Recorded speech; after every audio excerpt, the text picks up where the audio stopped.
L'histoire commence avec un homme d'âge moyen, simplement appelé « le surfeur », et son fils qui arrive sur une magnifique côte australienne. L'homme tient un discours motivant, utilisant le surf comme métaphore de la vie, mais son fils est visiblement agacé d'avoir dû manquer l'école pour cela. Le surfeur parle ensuite à son agent immobilier, lui disant qu'il se trouve à Luna Bay et qu'il veut que son fils voie la maison. Mais à sa grande déception, l'agent lui annonce qu'une autre famille est intéressée par la propriété et offre une somme nettement supérieure. Le surfeur n'est pas prêt à renoncer à tout prix, alors l'agent l'exhorte à trouver 100 000 $ supplémentaires et lui accorde 48 heures pour le faire. Après avoir raccroché, le surfeur et son fils prennent leur planche de surf et se dirigent vers la plage. Mais alors qu'ils s'apprêtent à se jeter à l'eau, un jeune du coin, Pitbull, apparaît et leur dit avec colère qu'ils n'ont pas le droit de surfer là, car c'est réservé aux résidents. Le surfeur lui répond qu'il a grandi à cet endroit, mais Pitbull devient encore plus agressif et leur ordonne à plusieurs reprises de partir. Voyant la dispute, Scally, le chef des habitants, arrive et parle en privé avec le surfeur. Il lui dit d'oublier cet endroit, l'avertissant que ce n'est pas sûr et qu'il lui rend service en lui donnant ce conseil. Le surfeur est profondément déçu et n'a d'autre choix que de partir.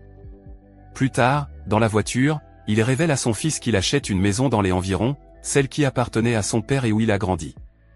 Le surfeur se remémore ses souvenirs d'enfance et décrit à quel point cet endroit lui est cher, mais son fils ne montre aucun intérêt et veut juste rentrer à la maison. Dans la scène suivante, nous voyons le surfeur revenir sur la côte, mais cette fois seul. Il appelle son agent immobilier et lui demande de toute urgence plus d'argent, car le prix de la maison qu'il voulait acheter a augmenté. L'agent lui suggère d'acheter un autre bien immobilier, mais le surfeur refuse d'abandonner et affirme avoir travaillé toute sa vie pour revenir ici. Peu après, un vieux sans-abri, appelé Ben, apparaît et remet au surfeur un avis de recherche pour son chien disparu. Ce dernier lui dit qu'il n'est pas du coin et qu'il n'a pas vu le chien, alors le vieil homme se contente de lui conseiller de faire attention dans ce quartier. Quelques instants plus tard, le surfeur remarque plusieurs jeunes du coin qui s'approchent du clochard et le harcèlent. Il frappe le vieil homme tout en se moquant de lui et en riant. Cela met le surfeur très mal à l'aise, et les jeunes ne manquent pas l'occasion de l'insulter également avant de partir. Plus tard dans la soirée, le surfeur est assis seul dans sa voiture lorsqu'il reçoit un appel de sa femme, dont il est séparé. Elle lui demande où il se trouve et il lui avoue avec enthousiasme qu'il est venu acheter son ancienne maison, qui est enfin en vente. Mais sa femme, indifférente, l'exhorte à signer rapidement les papiers du divorce, lui révélant qu'elle est sur le point de se marier avec son petit ami et qu'elle est enceinte. La nouvelle frappe l'homme comme un coup de poing dans le ventre, mais il essaie de cacher sa déception. Quelque temps plus tard, le surfeur remarque des adolescents du coin qui arrivent à la plage pour faire la fête. Peu après, un livreur arrive avec des piles de pizza pour les fêtards et le surfeur en commande une. Mais lorsque le livreur comprend qu'il n'est pas du coin, il devient désagréable et finit par lui faire payer 100 $ pour une pizza. Après avoir pris de l'eau, le surfeur retourne à sa voiture et est choqué de voir sa pizza jetée par terre. Il aperçoit alors plusieurs adolescents qui s'enfuient au loin en emportant sa planche de surf. Retour à sa voiture, il appelle immédiatement la police locale pour signaler le vol et l'agression. Le lendemain matin, il est réveillé en sursaut par un policier. Le surfeur explique rapidement ce qui s'est passé la nuit précédente et suggère d'affronter ensemble ces voyous. Cependant, le policier lui dit soudainement de rester là et qu'il va parler avec eux tout seul. Après le départ du policier, le surfeur, méfiant, s'approche du clochard et lui demande de lui prêter ses jumelles. Le vieil homme lui demande en échange ses lunettes de soleil coûteuses, que le surfeur lui remet à contre-cœur. Plus tard, le surfeur utilise les jumelles pour scruter la plage et se rend compte que le policier est en fait un ami de Scally. Le clochard lui apprend que le grand-père de Scally a volé une grande partie des terres de la région et que le fils du fonds fiduciaire se comporte désormais comme s'il était le roi des lieux. Le clochard révèle également que son fils, Jay, surfait autrefois dans les environs et montre un collier avec une dent de requin qu'il a gagné lors d'une compétition de surf. Mais la bande de Scally l'a capturé et il est sûr qu'ils ont aussi tué son chien. Après avoir entendu tout cela, le surfeur est stupéfait et se précipite sur la plage, où il voit sa planche de surf accrochée à la cabane de Scally. Il la réclame, mais le policier insiste de manière inattendue en affirmant que la planche appartient à Scally et qu'elle est là depuis toujours. Le surfeur tente de protester, mais le policier lui ordonne de retourner à sa voiture et de l'attendre. Plus tard, le surfeur confronte le policier au sujet du harcèlement des voyous du quartier, y compris leur consommation de drogues illégales. Mais le policier révèle que la famille de Scally a investi beaucoup d'argent dans cette communauté et que, s'il veut se défouler de temps en temps, il peut le faire. Le policier ordonne alors au surfeur de cesser de déranger les habitants et de partir immédiatement. Après le départ du policier, le surfeur se dirige vers les toilettes voisines, où il pose son manteau et enlève ses chaussures.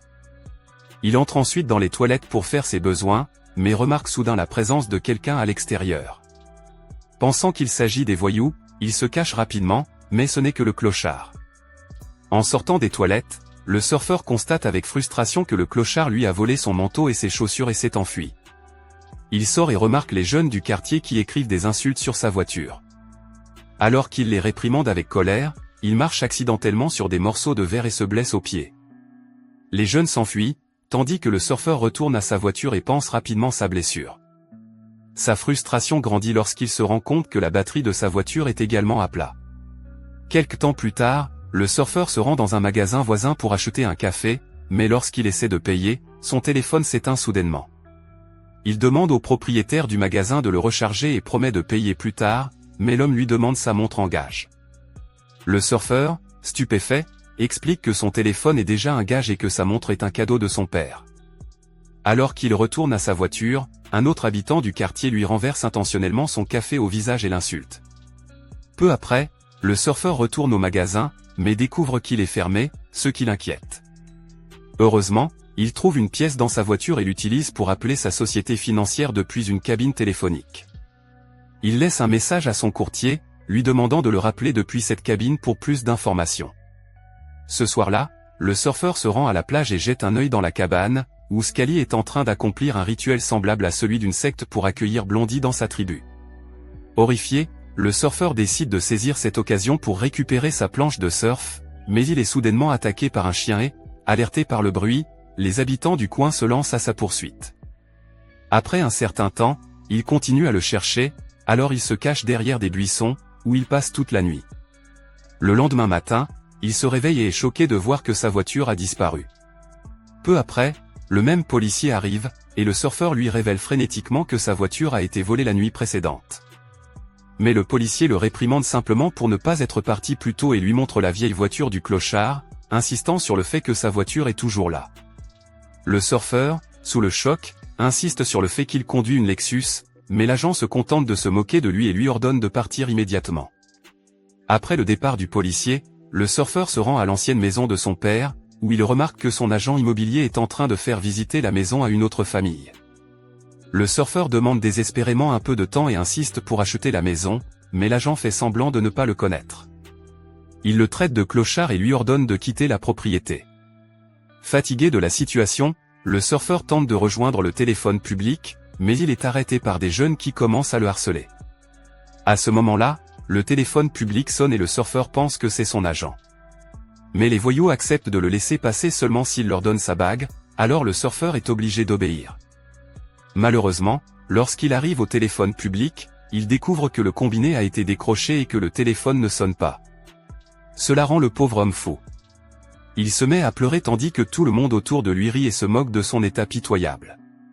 Désespéré, il s'assoit dans la voiture du clochard pour se reposer, où il trouve le collier avec la dent de requin de Jay et le garde pour lui. Dans un accès de rage, le surfeur attrape un panneau et se dirige vers la plage, où il agresse Pitbull.